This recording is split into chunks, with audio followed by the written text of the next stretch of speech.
የተፈራው ሆኗል። ኢራን የበቀል ጥቃቴ የከፋ ይሆናል እንዳለችው አደገኛ የሆነውን ሰይፏን ዛሬ መዛለች።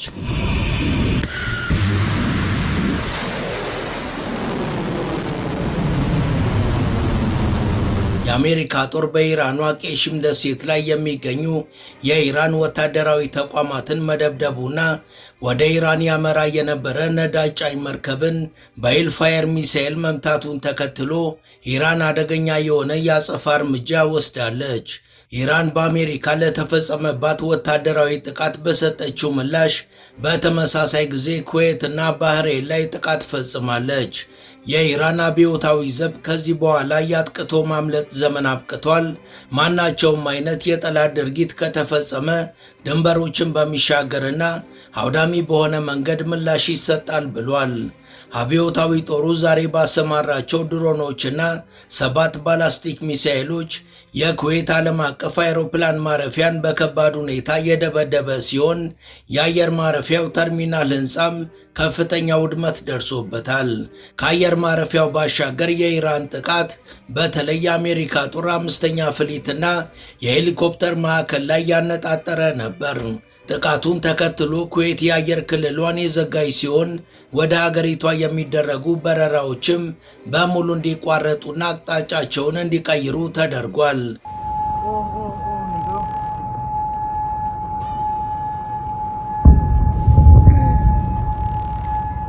በሌላ በኩል ትራምፕ የአረብ ሀገራት ለእስራኤል ዕውቅና እንዲሰጡ ዳግም ጠይቀዋል። አሜሪካና እስራኤል በኢራን ላይ ካደረሱት ጥቃት በኋላ የአረብ ሀገራት መሪዎች በዋሽንግተን ላይ እምነት ከማጣታቸው ባሻገር እስራኤልን እንደ ዋና ጠላት መመልከት መጀመራቸውና ኢራን የቱንም ያህል ጥቃት ብትፈጽምባቸውም እንደ መደበኛ ጎረቤት ማየታቸውን መቀጠላቸው ትራምፕን አስጨንቋል። ጠዋትና ማታ የሚናገሩት የሚምታታባቸው ትራምፕ በቀጠናው ውጥረቱ ቢበረታም ከኢራን ጋር የሚደረገው የሰላም ድርድር አሁንም በጥሩ ፍጥነት ቀጥሏል ቢሉም ኢራን ግን የሰላም ድርድሩን ማቋረጧን አስታውቃለች። በአሁኑ ሰዓት በባሕረ ሰላጤው አካባቢ ያለው ወታደራዊ ዝግጅት ከፍተኛ ደረጃ ላይ የደረሰ ሲሆን የዓለም የነዳጅ ዋጋም በዚሁ ውጥረት ሳቢያ እያሻቀበ ይገኛል።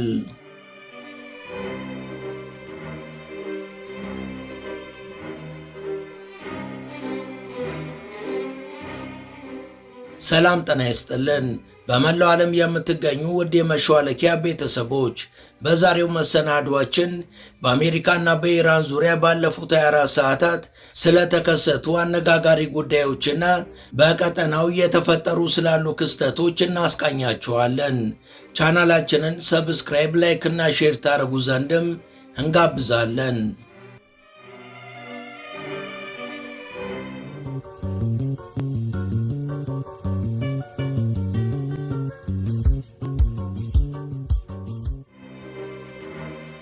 በጦርነት ወላፈን ሲታሽ የቀረመው የመካከለኛው ምስራቅ ወደ ለየለት ነገር እያመራ ነው።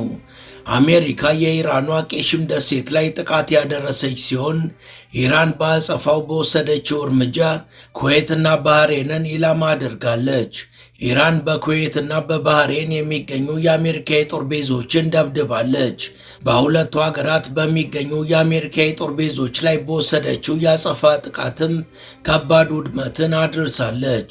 በሌሊት በተፈጸመው ጥቃት ኢራን 7 ትላልቅ ባላስቲክ ሚሳኤሎችን ያስወነጨፈች ሲሆን ድሮኖችንም ተጠቅማለች።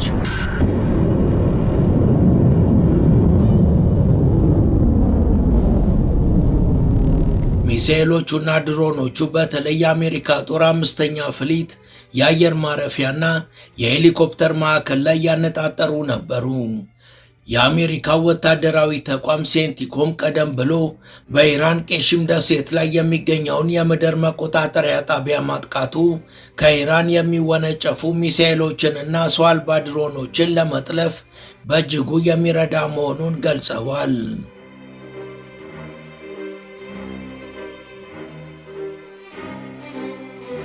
አሜሪካም ትላንት ሌሊት ከኢራኑ ጥቃት ቀደም ብላ የኢራኗ ቄሽም ደሴት ላይ ድብደባን ፈጽማ ነበር። US Central Command said the strikes were on an Iranian military ground control station near the Strait of Hormuz. በአንድ ወቅት ሰላማዊ የነፃ ንግድ ዞንና የቱሪስት መድረክነት ተብላ በዩኔስኮ እውቅና የተሰጣት የኢራኗ ቄሽም ደሴት አሁን ላይ ወደ ግንባር ለግንባር ወታደራዊ ምሽግነት ተቀይራለች። በግምት 1445 ስኩዌር ኪሎ ሜትር የምትሸፍነው ቄሽም በባህረ ሰላጤ ውስጥ ትልቋ ደሴት ስትሆን የሆርሙዝ ሰርጥን መግቢያ ለመቆጣጠር ወሳኝ ስፍራ ናት። የዓለም እጅግ ወሳኙ የኃይል ማመላለሻ መስመር መክፈቻና መቆለፊያ ስፍራም ናት። በደሴቷ ልዩ ጂኦግራፊያዊ አቀማመጥና በስሯ በሚገኙ በተጠናከሩ መሠረተ ልማቶች ሳቢያ የአሜሪካ ጦር ቀዳሚ ኢላማው አድርጓታል። ቄሽም ደሴት ለኢራን ምቹ የአውሮፕላን ተሸካሚ ሆና ታገለግላለች። የከርሰ ምድር ኔትወርኮች፣ የላብራቶሪ ጨዋሻዎችና በከፍተኛ ክምችት የባህር ዳርቻ ሚሳኤል ባትሪዎች በደሴቷ ይገኛሉ። ከደሴቷ ወለል በታች በኩል በኢራን ባህር ኃይል ጦርነት ላይ ያተኮሩ የባህር ዳርቻ ባትሪዎችን ይዛለች። የአሜሪካ ጦር እየተካሄደ ባለው የኃይል ጦርነት ደሴቷ የነርቭ ማዕከል እንደሆነች ያውቃል።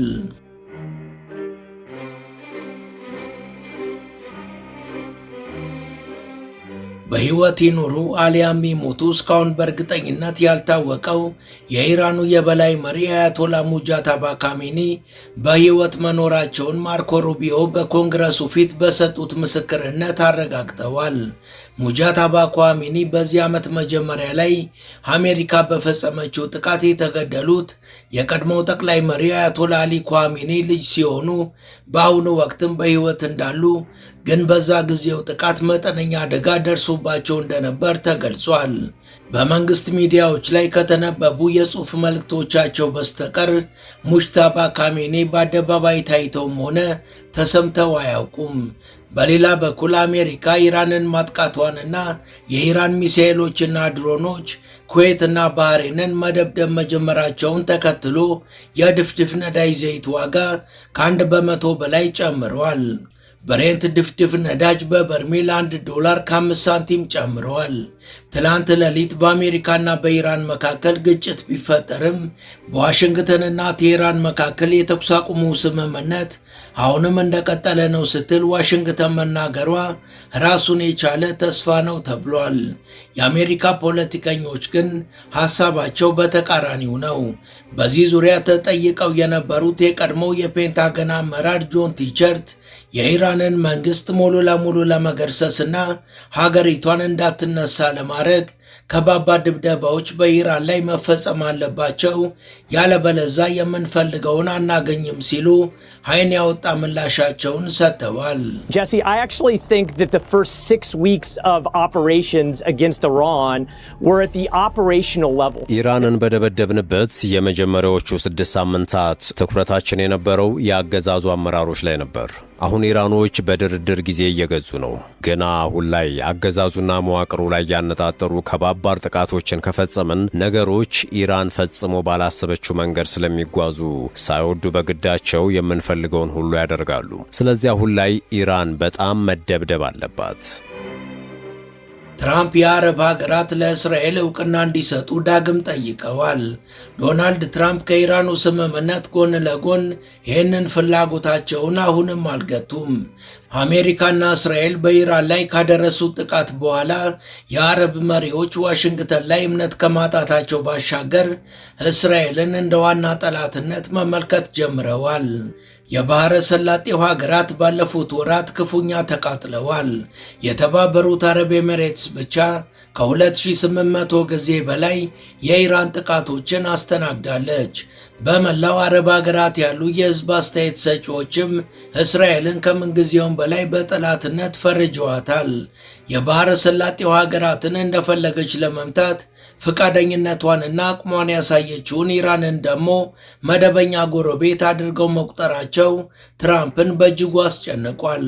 ትራምፕ ለአረቦቹ ያቀረቡት ከእስራኤል ጋር የግድ መወዳጀት አለባችሁ የሚለው ጥያቄያቸው እስካልተመለሰ ድረስ ከኢራን ጋር የሚያደርጉትን ውይይት እንደሚያቋርጡ ቢዝቱም የባሕረ ሰላጤው ሀገራት ግን በፍጹም አይታሰብም ብለው በጽኑ አቋማቸው ቀጥለዋል። ሳውዲ አረቢያ ይሄ እውን እንዲሆን መጀመሪያ የፍልስጤም መንግስትነትን እንደ መስፈርት ጠይቃለች። ኳታር በጭራሽ ፈቃደኛ አልሆነችም። በሳዳም ወረራ ወቅት ከኢራቅ ጋር ስትገጥም አሜሪካ የደረሰችላት ኩዌትም ጀርባዋን ሰጥታ ጆሮ ዳባ ልበስ ብላ ዝም ብላለች። ተንታኞች የባሕረ ሰላጤው ሀገራት የትራምፕ ንግግርን ስለለመዱ ጥርሳቸውን ነክሰው አቧራው እስኪራገፍ ይጠብቃሉ ብለዋል። በዚህ ዙሪያ የተናገሩት የቀድሞ የአሜሪካ ሴናተር ኬን ኦፌኬ ያለ አሜሪካ እርዳታና ገዛ እስራኤል አንድም ደቂቃ ቢሆን ምድር ላይ አትገኝም ብለዋል። If America finally stops taking American tax dollars and giving it all to Israel, and Americans could then use that. አሜሪካ በግብር የምትሰበስበውን ገንዘብ በሙሉ ለእስራኤል መስጠት ካቆመች እንዲሁም ያን ገንዘብ አሜሪካ ለሚያስፈልጋት ነገር ካዋለችው እስራኤል ከአንድ ወር የበለጠ ዕድሜ አይኖራትም። ኢራንም እንኳን እንደዛ ሆና አሁንም እስራኤልን በቀላሉ ድምጥማጧን ማጥፋት ትችላለች። ችግሩ አሜሪካ ሁልጊዜ ለእስራኤል መደረቧ ነው። ለኢራን የሚወግኑትና ዝነኛ ሀከሮች የሆኑት አንዳላዎች ከፍተኛ የአሜሪካ የጠፈር ኃይል ባለስልጣን የኢንስታግራም ፓስወርዱን ጠልፈዋል። ከኢራን ጋር ግንኙነት ያላቸው ሀከሮቹ በአሜሪካና በእስራኤል ላይ የሚሰነዝሩትን የሳይበር ጥቃት አጠናክረው ቀጥለዋል። በዲጂታል የጦር ሜዳም ለኢራን እየሰጧት ያሉት ቁልፍ መረጃዎችና እገዛዎች ለቴህራን አመራሮች ጥንካሬ ጉልህ አስተዋጽኦን አበርክቷል። ሳጅን ጆን ኤፍ የሚባሉት ከፍተኛው የአሜሪካ ጠፈር ኃይል አባል ፓስወርዳቸው አሁን ላይ በዚህ ቡድን ቁጥጥር ውስጥ ገብቷል።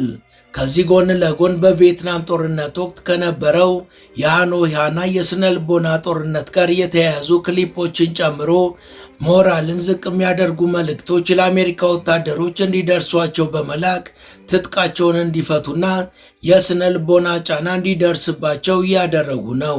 ለምሳሌ ሰሞኑን በማርች 2026 በእስራኤል በግፍ የተገደለችውን የኢራን ጠቅላይ ብሔራዊ ደህንነት ምክር ቤት ጸሐፊ አሊ ላሪጃኒ ምስልን አሳይተዋቸዋል። አሁን ላይ ፓስወርዱ ሀክ የተደረገው የአሜሪካ የጠፈር አባሉ ሳጅን ጆን ኤፍም ለስራ ባልደረቦቹና ተከታዮቹ ምንም አይነት ሊንኮችን እንዳይልክ እንዲሁም በተዘረፈው አካውንቱ ከሚታተሙ ቪዲዮዎች ጋር በፍጹም እንዳይገናኝ ከፔንታገን ጥብቅ መመሪያ ተሰጥቶታል። የአሜሪካ የጠፈር ኃይል ከኢራን ጋር በነበረውና አሁንም በቀጠለው ጦርነት ውስጥ ከፍተኛ ሚናን እየተጫወተ እንደነበር ይታወሳል። ውድ የመሿለኪያ ቤተሰቦች ይህን ዘገባ እዚህ ድረስ ከተከታተላችሁት ቻናሉ የበለጠ እንዲያድግ አንድ ጊዜ ሰብስክራይብ እንድታደርጉ አስታውሰን ተረካችንን እንቀጥል።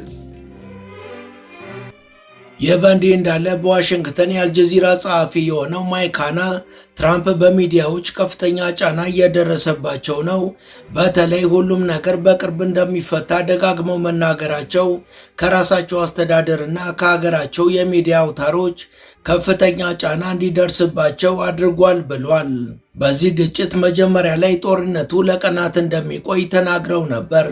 ከዛም ሳምንታትን ይፈጃል አሉ። እሳቸው ይህን ካሉ በኋላም ግን ረጅም ጊዜ ተቆጥሯል። በተለይ በሚዲያዎች በቀን 24 ሰዓት የሚደረግባቸው ጫና ማረጋጋት እንዳይችሉ አድርጓቸዋል።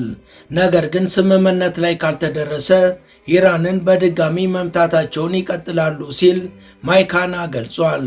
ዶናልድ ትራምፕ ትላንት ምሽት አሜሪካ ኢራን ላይ ጥቃት ከመክፈቷ በፊት ከኢራን ጋር ድርድሩ ወዴት እንደሚያመራ ማንም አያውቅም ብለዋል። ትራምፕ ከኢራን ጋር እየተካሄደ ያለው ስምምነት ወዴት ሊያመራ እንደሚችል እንደማያውቁና ድርድሩ ባልተቋረጠ ሁኔታ ሲካሄድ መቆየቱ ግን መልካም ነው ሲሉ ተናግረዋል። የድርድር መጨረሻ ወዴት እንደሚያመራ አይታወቅም፣ ነገር ግን ከኢራን ጋር ይህንንም ሆነ ሌላ ስምምነት ለማድረግ ጊዜው አሁን ነው ሲሉ ትራምፕ በትሩዝ ሶሻል ሚዲያ ላይ ጽፈዋል።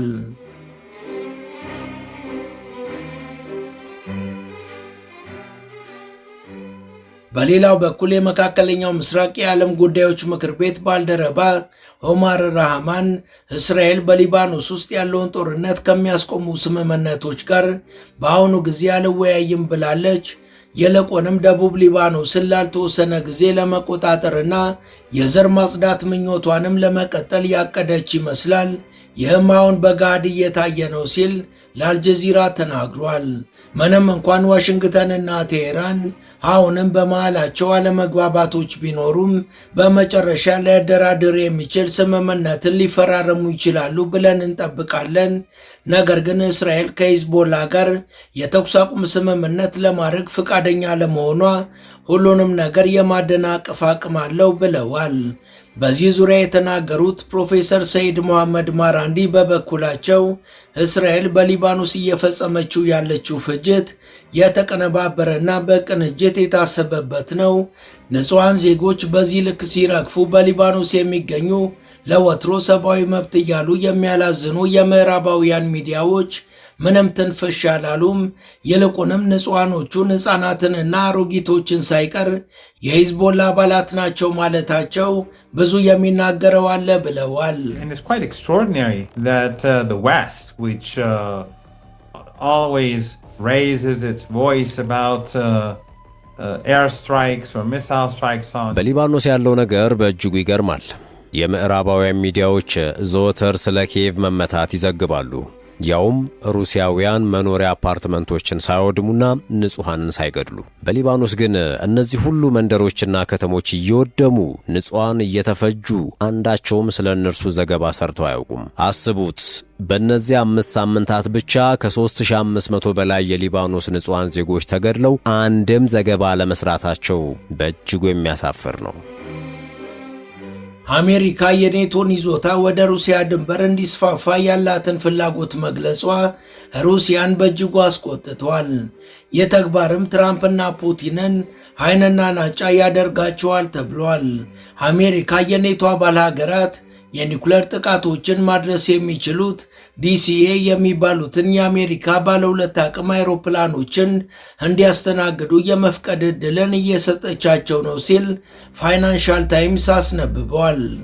በአሁኑ ጊዜ በአሜሪካ የኒኩሌር ማጋራት ዝግጅቶች የተካተቱት ቤልጂየም፣ ጀርመን፣ ጣሊያን፣ ሆላንድ፣ ቱርክና እንግሊዝ ብቻ ናቸው። በአሁኑ ወቅትም የኒኩሌር ቦምቦች የአሜሪካ ቁጥጥር ውስጥ ባሉ የአውሮፓ ከተሞች ውስጥ ተከማችተው የሚገኙ ሲሆን በኤፍ-35 በኤፍ-15 እና በቶርናዶስ ጀቶች ከተባበሩት መንግስታት የተወጣጡ አብራሪዎች የኔቶ የኒኩሌር አቀማመጥንና የውጊያ ዝግጁነትን ለማቀድ በየጊዜው ይለማመዳሉ። አሜሪካ መጨረሻ ላይ ቦምቦቹን ስትሰጣቸው ኔቶ በሚያስፈልጉ ስፍራዎች ላይ ያስቀምጣል።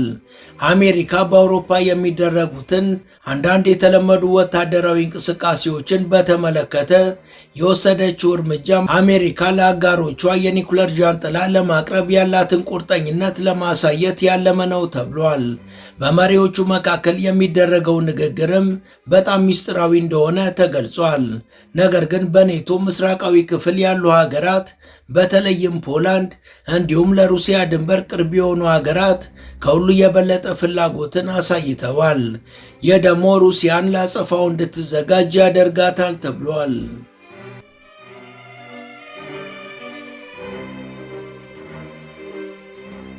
ወደ ቻናላችን ቤተሰቦች ለዛሬ ያሰናዳንላችሁ ይህን ይመስል ነበር።